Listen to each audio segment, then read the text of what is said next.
start rebuilding because, it's just getting to the point for them where, third base has been an issue, or is going to be an issue once Ramirez is gone.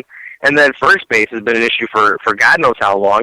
And is Braun going to bounce back? He had his thumb injury, and that's, it sounds stupid, like it's a little thing, but, as a hitter, that plays a big role, because your thumbs tend to take a lot of the brunt, when you're swinging through with your hands. So when that bat flexes back, if your thumb's not there, not strong, that's very, very painful to actually drive through the ball. And so, it's whether or not he's going to be able to get over that, and I'm just not sure that he can. And, at least their pitching is kind of coming around for them, but they still have bullpen issues and just a lot of issues overall. But I think they might just kind of eject everybody on that one.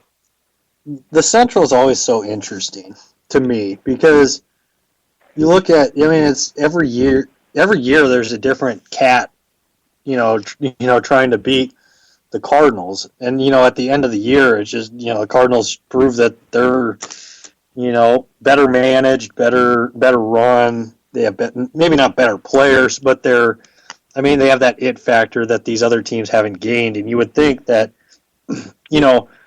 it's every year. Like early in the season, the Reds will beat the Cardinals and be like pumping their, pounding their chest. The Pirates have done it. The Cubs have attempted to do it. The only team that was able to really do it and really stand up to them in the division is now out of the division, and that was the Astros back in the middle 2000s. Mm-hmm. But obviously they wouldn't do that these days. But you look at it; it's just always so curious who's going to be that team to, try to knock off the Cardinals or kind of take the Cardinals off their high horse, and nobody's been able to do it in the playoffs or in the regular season. Oh, absolutely. And I think now the Cubs are making a bunch of front office moves, so they're going to be on the charge. What they're going to do with prospects. I think that whole thing is kind of coming along. But when it really comes down to it, Cincinnati, they're looking to dump money. I think the one thing that's kind of been the hit factor for St. Louis has been the way they've brought up their players and the way that they've trained them. In regards to fundamentals and things. And that's what comes down to the Cubs and kind of what they're trying to do is bring all these guys up the same way to make sure that message doesn't get lost. And that's what's been so successful in St. Louis. And I think maybe you might be seeing Pittsburgh starting to do that a little bit. Again, Cincinnati, what they're going to do is, no one really knows. They're probably going to be end up cutting money, but, for sure to say whether or not they're going to add anybody, who's really to say. But, when it comes to really getting rid of guys and kind of readjusting their whole organization is kind of what Atlanta's been able to do. With bringing in John Hart, kind of took over short term and then ended up taking over long term. I think that was kind of the overall plan. We're just knowing everything that he knows about the game and kind of let him go through and just have the freedom to make the moves that he wanted to make. And then so far he's done so, obviously in dealing Hayward and making several signings in terms of Markakis, and got rid of actually some very interesting guys coming up over the years, and Chris Medlin and Beachy. So we'll see how that turns out, but whether or not they're going to be able to compete with Washington is going to be seen this year. Mm-hmm. Yeah, I'm curious how the Central turns out. Everybody loves the Cubs now, but yeah, I'm the best division probably right now is probably the NL East as far as National League goes. Am I wrong on that? Oh, no, absolutely. Especially like I said, with Washington being as stable, as they are in terms of having a great solid rotation with Strasburg, Gonzalez, down to Zimmerman and Pfister, and Zimmerman and Pfister, that situation is going to need to be addressed coming up next year. But we'll see which direction they go. They still have other pitching prospects coming up through the system, so that's going to help them out. But trying to figure out who they're going to be able to have to close for them is going to be their biggest issue. They're probably going to let Rafael Soriano fly, but figuring out kind of how they're going to handle things. Right now, it looks like they're going to move Zimmerman to first base. Anthony Rendon's going to play third base and have Desmond at short with Danny Espinosa at second. But second base, I think, is one of those positions they're going to look to address relatively shortly. Trying to find a long-term answer there, because right now Danny Espinosa's had several chances and hasn't really been able to figure it out. So, there's a pretty good chance that they might re-sign Asdrubal Cabrera. I think he was a really good fit when he came in. Ended up bringing a lot of veteran leadership and just kind of really fit in well with the team. And that was something where that was probably one of the better, mid-season trades, even though, it didn't really get Washington very far. I think, that might have gave them a little bit of a glimpse as to what could help them, long term. And so we'll see if they, how they address that situation. But, again, in terms of all that, this is another division where, might have some stronger teams. I think you're going to see Miami seriously improve this year, and in terms of New York, they're going to try a couple different things, but I'm still not really sold. Like, for instance, why the hell they spent 2 years and $21 million on Michael Kadire just continues to baffle me. So even though Sandy Alderson says he's going to be making changes, I really don't see them making the right moves yet. Yeah, the Mets. I don't know how to read them because, they had the Madoff thing. And, they've had money issues the last couple of years. Yeah, well, it's restricted them so much, Yeah, I don't know what with the Mets. It's funny looking at that. I don't even know what to say about them. They were so close. They were so close, and then injuries plagued Beltran at the end. It's a weird organization. It's weird how everything's just fallen completely off a cliff. And that's that's another team where they're coming back though. Okay, at least a little bit. Yeah, a little bit, but they're still pretty much on the Marlins level. Well, yeah, I know. Well, the good thing that, with being on that Marlins level is they have solid pitching. The great depth, they're going to have Harvey back, this year from Tommy John. So Zach Wheeler, John Neese, and Bartolo Colon and Dylan Gee are a little bit older. But, what they were able to see from Jacob DeGrom, these are all guys that are going to be able to help them, long term because, not only are they as young as they are, but it's just the fact that, that's a great thing to build around. That's what Miami's been doing, so you're going to see them be competitive. And then, in terms of the Phillies, they're just going to have to blow that thing up. So I think you're going to see quite a few moves from them yet to come, at least in terms of dumping players rather than making big signings. But, if there's anything that anybody wants to talk about on here, in terms of, what we said about your NL team and why the Mets suck and why Bob hates them, why Bob hates Cubs fans, feel free to call on in. Give them a hard time, and feel free. You can do that at 585-633-7487.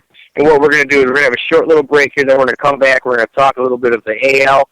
Go through again division by division, just like we did with the NL here. First, starting off with again some trades and some a lot of action going on with Boston and kind of what they've been able to do. And so feel free to come on back. Give us a call 585-633-7487.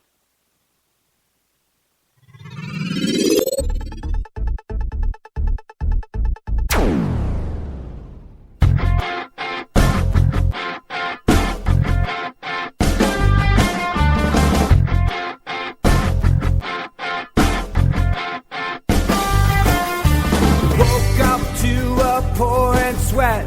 Hey, there goes Joan Jett, Woke up to some wailing, was Van Halen on my radio. Parachute pants, skinny ties, Michael J. Fox, family ties, 1984. Radio.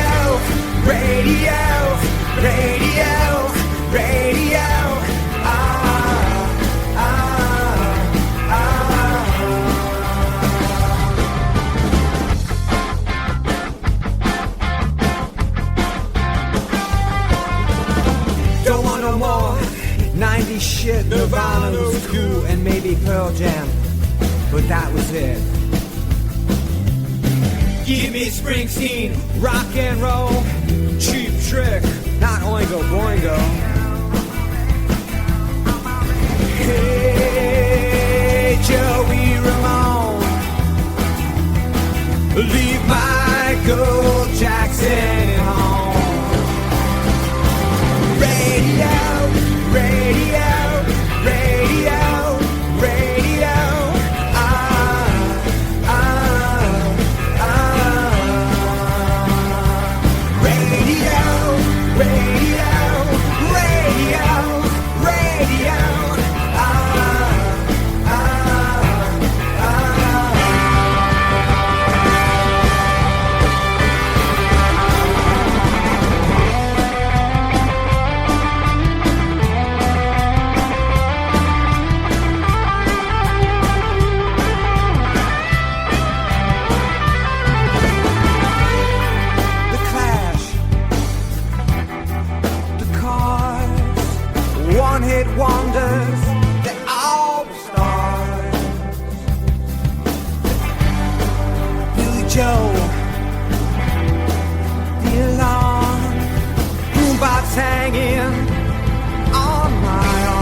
Millionaires are being made all season long at DraftKings.com, America's favorite one-week fantasy football site. One-week fantasy means no season-long commitments. Play whenever you want. Got a player who's hurt? No problem. Injuries won't derail your shot at victory because it's like a new season every week, so you're never stuck with the same players. Pick your team in minutes, and you could be on your way to winning huge cash. This season, one listener turned $10 into $5,000. Another turned $2 into $10,000. And a new millionaire has been crowned nearly every week this season at DraftKings.com. You could be next. Imagine winning $1 million in one day just playing fantasy football at DraftKings. Head to DraftKings.com now and use promo code Spreaker to play free in the $10 million Fantasy Football World Championships. DraftKings.com. Bigger events, bigger winnings, bigger millionaires. Enter Spreaker now at DraftKings.com. DraftKings.com. That's DraftKings.com. Who the hell can wait till morning? Talk now at LateNightSportsRadio.com.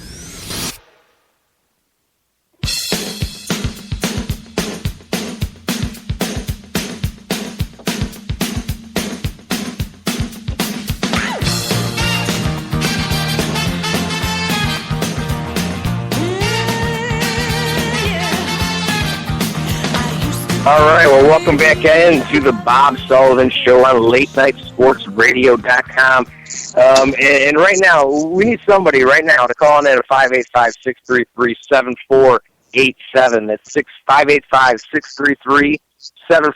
And somebody needs to explain to me, I'm sure Bob can't, what the hell is going on with all these former steroid users? And, you know, Sammy Sosa, he's apparently a ghost now. Or translucent or something, and Jose Canseco is, you know, throwing his finger in on, you know, on a jackpot or a game of poker. I don't know what the hell's going on with these guys. Yeah, and so I mean, I don't know. You know, listen to that song. You know, I can see Bob shaking his booty, shaking his hands, having a good time. And you know, that was what Sammy Sosa was doing the other night. He was out with his wife. You know, went to this major fundraiser.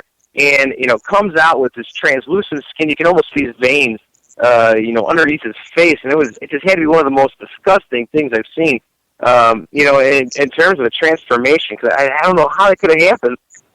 You know, he ended up eventually saying that it was a moisturizer he was using had bleach in it, apparently. And that was what had made his face turn white, you know, initially a couple of years back. I think this was when Bob and I first started doing shows together. And like, you know, I guess apparently I haven't seen him in a while. He just came back out today, and I mean, just looking at him, that's a reason in itself not to bring him back to the Cubs. Well, you know, my whole thing with Sosa is it's kind of like when you walk into a public restroom and you lock eyes with, and some guy looks at you, you don't know what to say. I'm kind of like that with Sosa. I don't know what to say. It's kind of a Michael Jackson thing.